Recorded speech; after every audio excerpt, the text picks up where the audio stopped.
on with number 5. And this is, again, this right here is from 12.4, cross product. Okay, so it says find two unit vectors orthogonal to both of these vectors. And the standard way to do this is to use the cross product. So because the cross product will give a third vector that is orthogonal to both of these vectors. Okay, so fill it in like that. We went over this last time, so I'll just go through this quickly. Okay, I like to copy down the first 2 columns right here. Wait.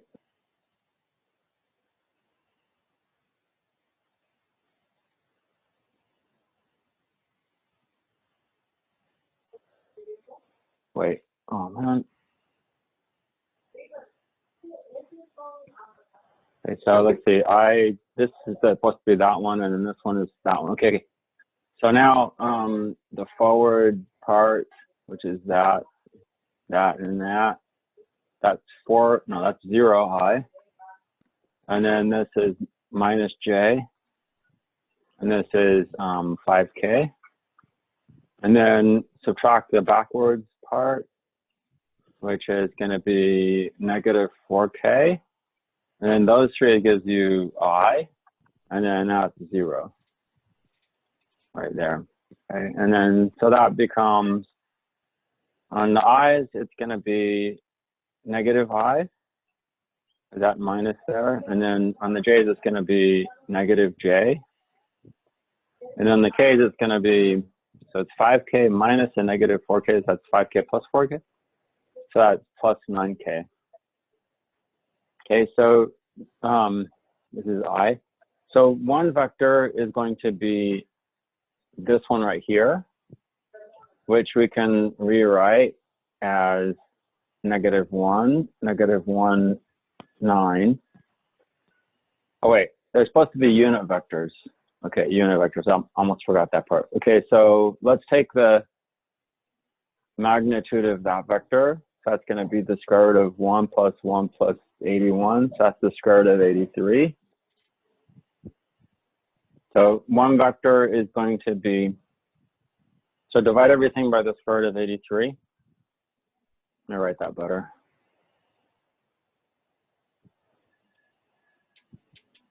Divide everything here by the square root of 83. So that's negative 1 over the square root of 83, negative 1 over the square root of 83, and 9 over the square root of 83. And then what you do to get the second vector, you multiply this by negative 1, everything here. So 1 over the square root of 83, 1 over the square root of 83, and negative 9 over the square root of 83. Okay, because so what's going to happen is if you've got 2 vectors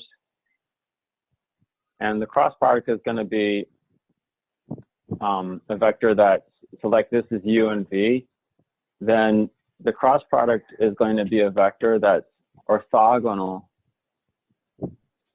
to u and to v. And by the right-hand rule, it's going to point this way. Okay, so that would be like this one right here. But the one pointing in the opposite direction is also orthogonal to both u and v. The one that's pointing the exact opposite direction. And so that would be like the second one. Okay, so the one pointing according to the right-hand rule, the cross product pointing out this way. But then you divide by its magnitude, so you get unit vector, and then that. So those two answers should work. Let's see what happens. So I could put that in there. So negative 1 over square root of 83.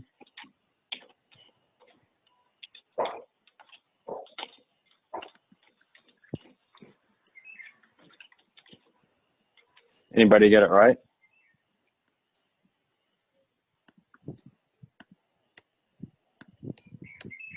Okay, so the first one here the first one here, this is negative, this is positive, so this is smaller than that. So the first one is smaller than the second one. So that goes in the first spot, and then the second one goes in the second spot.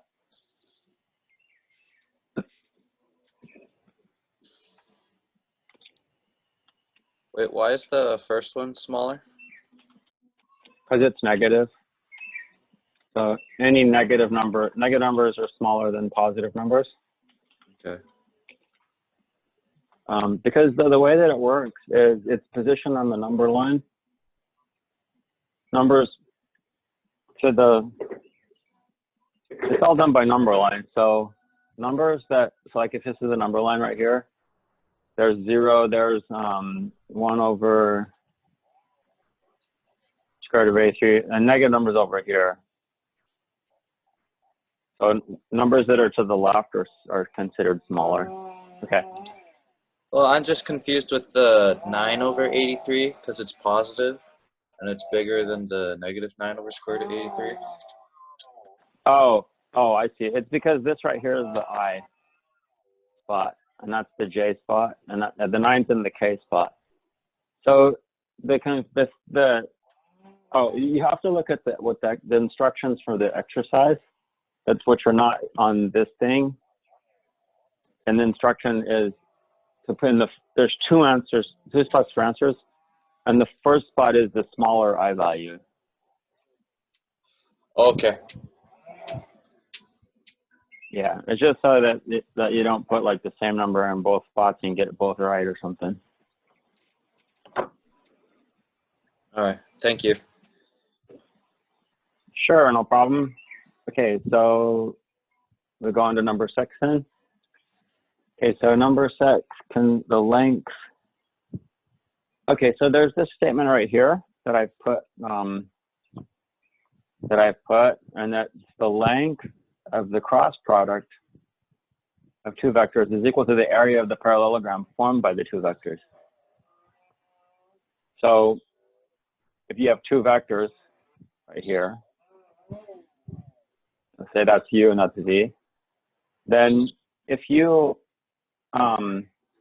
complete this by drawing a parallel line here and a line that's parallel to V over here, or a line that's parallel to U over here, and you have this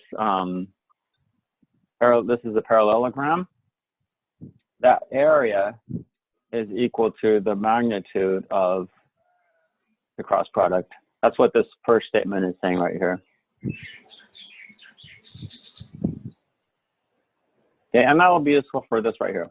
So let's ignore that for now. Let's look at number 6. So you have 3 points, and they're saying find a non-zero vector orthogonal to the plane through these points. Okay, now I could draw these in the coordinate system, or I could just think, I'm just going to draw them like right here. Let's say P, Q, and R. Okay, I'm just going to draw them there, which is like not even thinking about what the coordinates are. Now, these are going to lie in a plane, right? So there's like some plane that contains these 3 points. No matter which 3 points you choose, they're going to lie in precisely one plane, unless they're like all on the same line or something weird like that. But if they're not collinear, then they're going to determine a plane, okay? And that's typically what's going to happen. Okay, so you want a vector that's orthogonal to that plane. Anybody have an idea how we could come up with a vector that's orthogonal to the plane? If not, that's fine. I'll give you a few seconds to think about it. How can we find a vector that's orthogonal to the plane where these 3 points lie?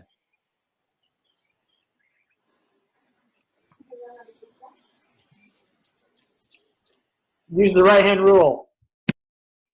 Yes, the right-hand rule. Okay, so but you're going to take a cross product, and you're going to consider this vector that goes from P to Q, consider that vector that goes from P to R, and the vector that you're after would be PQ cross PR. okay? And that vector will be perpendicular to both of these vectors, which means it will be perpendicular to the plane where these two vectors are in, okay? So, so let's think about this. Okay, so PQ, what's the vector PQ going to be? From here to here. Would it be negative 2, 0, 3? Wait, from P to Q? Yeah. So how'd you what you said? Oh, I negative just multiplied them across. Sorry. No, it's not cross product. It's going from P to Q. So the thing that you want to do is you want to kind of take the point Q and subtract the point P from it. That's the idea. So go from P to Q. So negative 2 minus 1, that's negative 3. And then what? 1. Yeah, 1 and 2. 2. Okay, and then PR is going to be 4 minus 1, that's 3. 3, 2, and 4. 3, 2, 4. Okay, so let's go ahead and set that up. IJK. Negative 3, 1, 2, 3, 2, 4.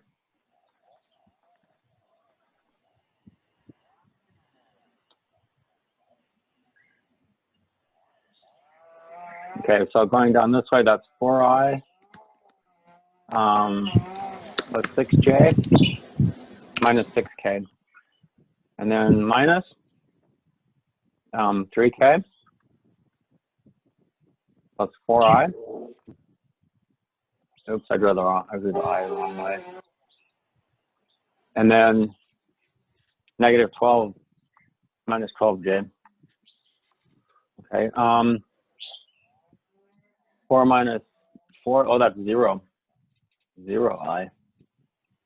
And then 6j plus 12j, that's 18j. And then negative 6 minus 3, that's minus 9k. So we'll put it in as 0, 18, negative 9. And we'll see if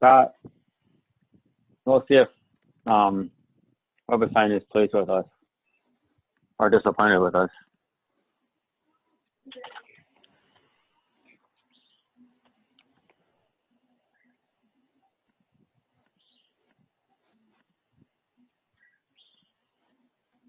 Yay, Webassign is happy. Okay, now for the second part, is supposed to find the area of the triangle CQR. Let me just put that out there again. So let's say that this is not really anything to do with, that's not anything to do with where P and Q and R are located relative to the coordinate axes and relative to these numbers. Just a kind of a general drawing. So to find the area of this triangle, so that would be like taking this and then just completing that. Boom, there's the triangle right there, and we want to find the area. How is this triangle, the area of this triangle, related to the larger area if we were to extend this to a parallelogram? Wouldn't it just be half of it? Yeah, that's going to be half of it, right? So that's going to be 1/2 the area of the parallelogram, which is the 1/2 of the magnitude of the cross product vector. Whoa. which is the square root of, oh dear, 0 squared plus 18 squared plus 9 squared. Or technically -9 quantity squared, but same as 9 squared. And that looks like 9 root 3, maybe? Because, You just do that in your head? sure, why not? It's because, no, I messed up. No, this is not root 3. That's what happens when you do things in my head. Mess up. Okay, so this is, the 18 squared is 9 squared times 2 squared, right? And this is 9 squared times 1 squared, right? And so this is 9 squared times, okay, this is 4 and 1, that's 5. And then the 9 comes out, so that's 9 root 5. Okay, let's try that. So 9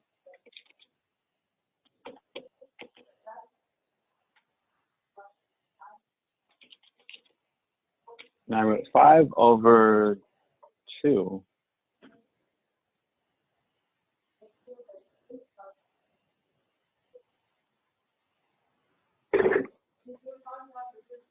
Okay, that looks good. That looks like the answer. Well, mine says it was right. Okay. Number 7, we talk about the scalar triple product. Whoa, that sounds really spectacular, like, right? Like, oh, this is like the circus, the scalar triple product. Whoa. Sounds fun. Okay. Okay, so what that is you have 3 vectors, and you take the dot product of one of the first vector with the cross product of the other 2. And that turns out to be this determinant right here. And the volume of the parallelepiped, whatever that is, it like gives me spelling errors, but that's how you're supposed to spell it according to the textbook. Determined by 3 vectors is the magnitude or absolute value of their scalar triple product. Okay, so so it's like this. So you have 3 vectors.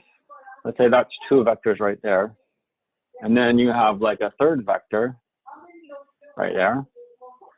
And if you kind of just fill everything in, so like draw vectors parallel to that one, another one parallel to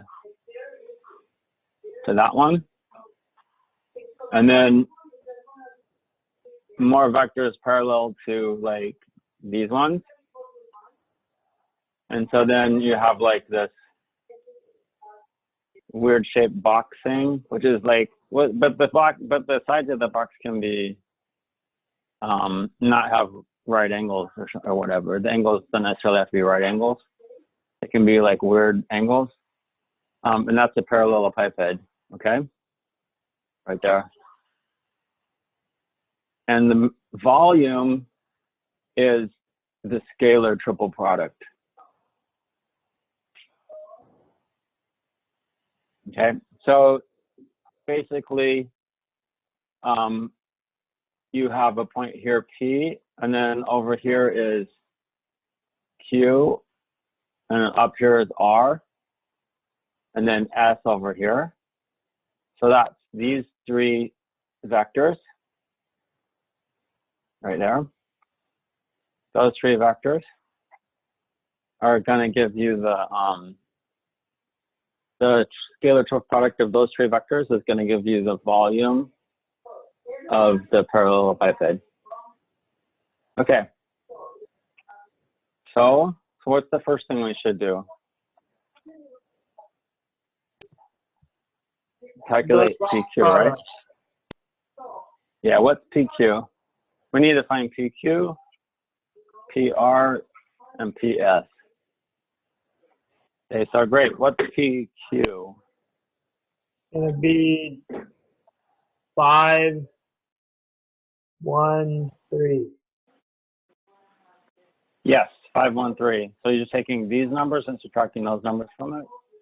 That's PQ. And what am I doing here? Come on, brothers. Okay, PR. I probably said R while I said Q at the same, and I probably wrote a Q while I said R. Okay, so what is PR? 3. 3, yeah, 3. 3. And -1. That's my Good. phone number. And then, yeah, PS is this one minus the first one, so that's going to be 5. 5. And then 5. 4. 4. What a ripoff. Where are the zeros? We're supposed to get some zeros here. Oh, well. So now we're going to do A dot B cross C. So we'll take the cross product of these two. I've got the PR and, oh wait, actually, just put them all in like that. So 5, 1, what am I thinking? Too bad there aren't any zeros. It'd be nice to have the 0. But no, we don't have any zeros this time. So we got to figure everything out. And plus they're big numbers. Okay, so 5 times 3 times 4, dang, that's 60, right? And then this is minus 5, and then this one is plus 45. And then the backwards project, that's also 45. And then this one is minus 25, and then this one is 12. Okay, so I'm gonna cancel these two guys off. So this is 55, and this is plus 25 minus 12. Okay, so that adds up to 80 minus 12, so 68.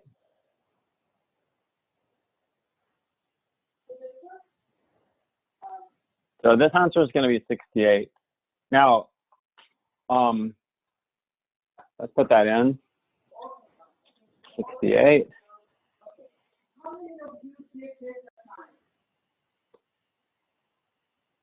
Okay, so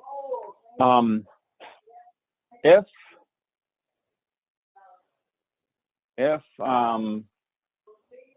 we had gotten negative 68, then take the absolute value.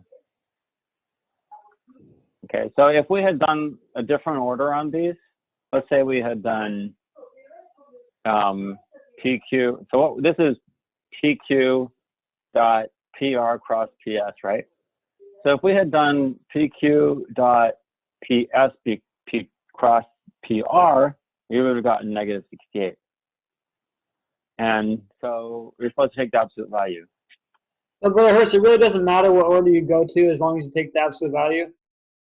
Yeah, but it doesn't matter what order as long as you take the absolute value. Yes, that's true. Yeah, I'm trying to say that, and I'm also trying to say if you get a negative number, then take the absolute value. So the answer would be 68, positive 68. Okay, because after all, it's a volume. Volumes have to be positive. And if you put negative numbers in for volumes, you're going to lose credibility. People are going to be like, what's wrong with your brain, right? So don't do it. Okay, so number 8, this talks about torque. Okay, so torque is the cross product of R with F. And it's kind of a tricky thing, but let me try to explain what it is with this problem here. So a wrench 25 centimeters long lies above the positive y-axis and grips a bolt at the origin. Okay, so the wrench lies along the positive y-axis.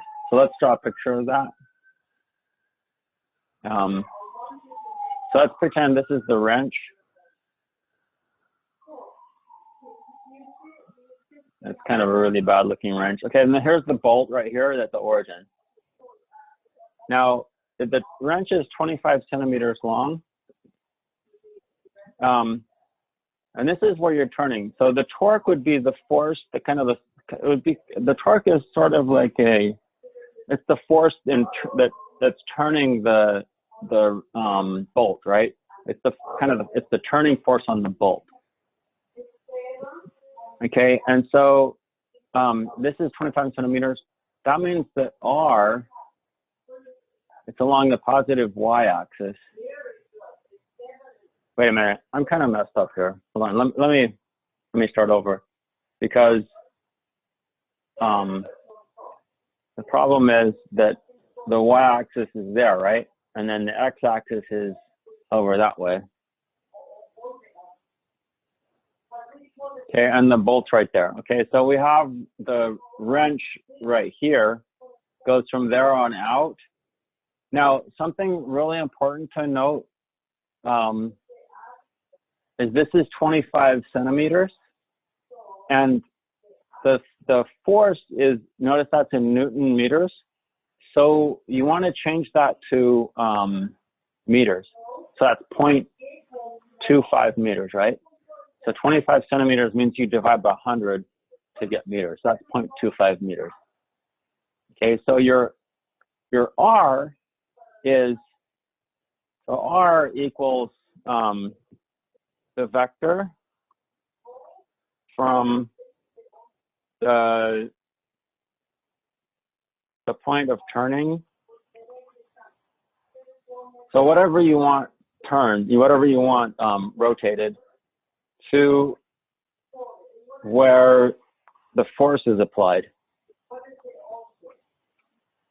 Okay, so, and the force is this is the point of turning right here, and the force is going to be applied to the end of the wrench.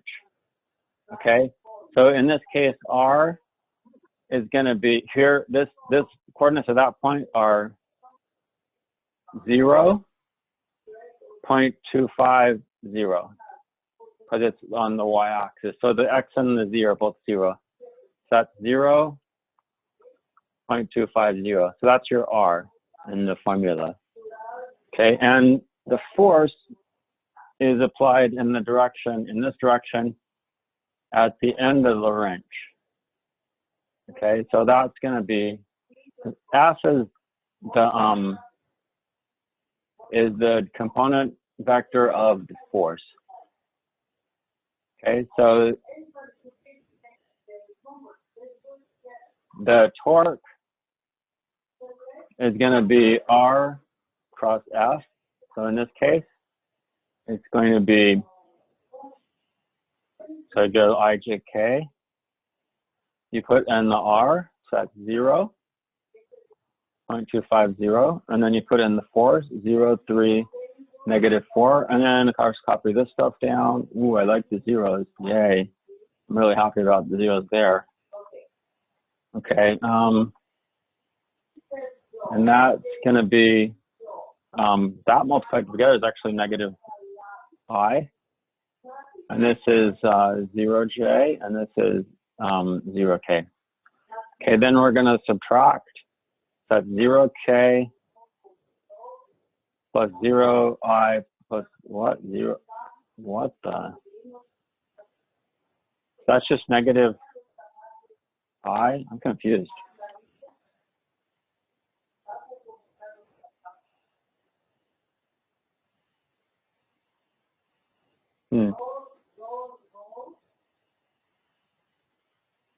Okay, so the torque is in the -I direction. Okay, so it's -1, 0, 0. And the magnitude of the torque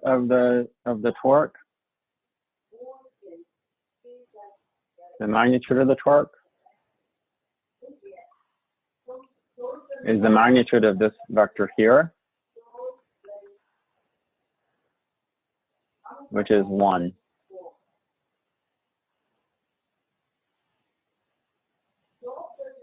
Okay, so that's if we applied this force. Oh, oops, I made a mistake. So this is the direction. This is just the direction of the force, right? That's not the actual force. So, okay, this is my mistake. That's why I was confused. So let me try to fix this right here. The force is going to be some magnitude.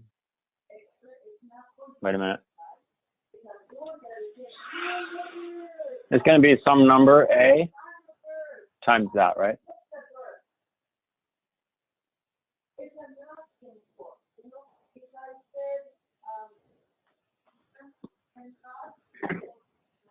It's going to be some number times this. So really, this force is the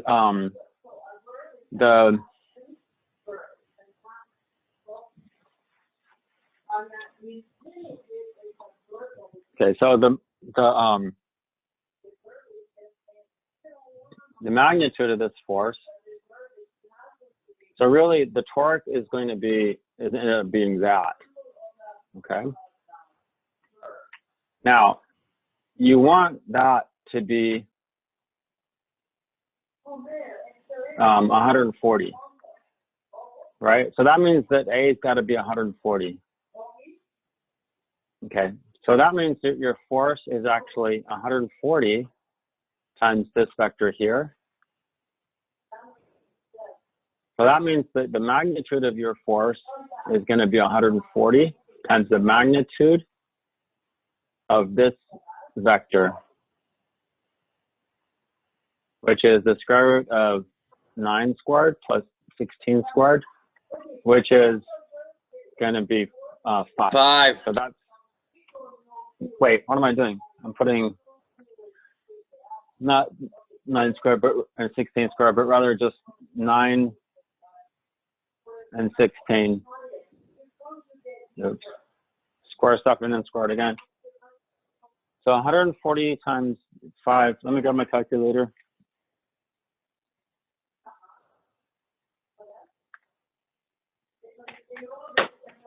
$700. Yep. Okay, let me. Is that right? Yeah, Yes, that is correct. Okay, great. Okay, so sorry for the little bit of confusion there. So the direction actually this isn't a unit vector, and that kind of threw me off a little bit. Okay, and then that's not the actual force. You were want us to find the magnitude of the force. That's just the direction.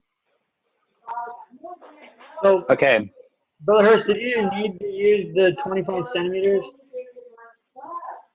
Did we need this? Yes, we need that. Where did we use it? Right here. At 0.25 right there. But didn't they already give Okay, us 140 newtons? That's the force. That's the force we want on this part. Right. But the force, so like if you're trying to take a bolt off, you're trying to fix the car and there's a bolt you need to take off, then whether you can turn that or not depends on the force, about how hard you push the wrench, right? Right. And also, if you're having trouble, have you ever like taken a pipe and stuck it, like a long pipe, and stuck it on the end of the wrench and then pushed from out here, and it's easier? Or it's like easier to like strip the nut completely off, right? Right. So if you have a longer wrench and you're out here further, then that's gonna increase the torque. With the same amount of force, it's gonna give you more torque on the end, on the bolt. Right. So the length is important. Yeah, I'm just trying to look and see in our answer where we use 0.25. Like, It comes in right here. but they already gave. Okay, it says. If we just had a 0, 1, 0, then this would have come out a lot different. This would have come out This would have come out as, instead of this being I, it would be negative 4I. Yeah. So we would have got negative 4. Okay. Okay. Next time I'll use a pipe on the wrench. Much easier. Yeah, be careful though. Okay. You can also heat it up, and that will cause the bolt to heat the bolt up. I'm sorry, heat the bolt, and that will cause it to expand and kind of hopefully move away from the. Okay.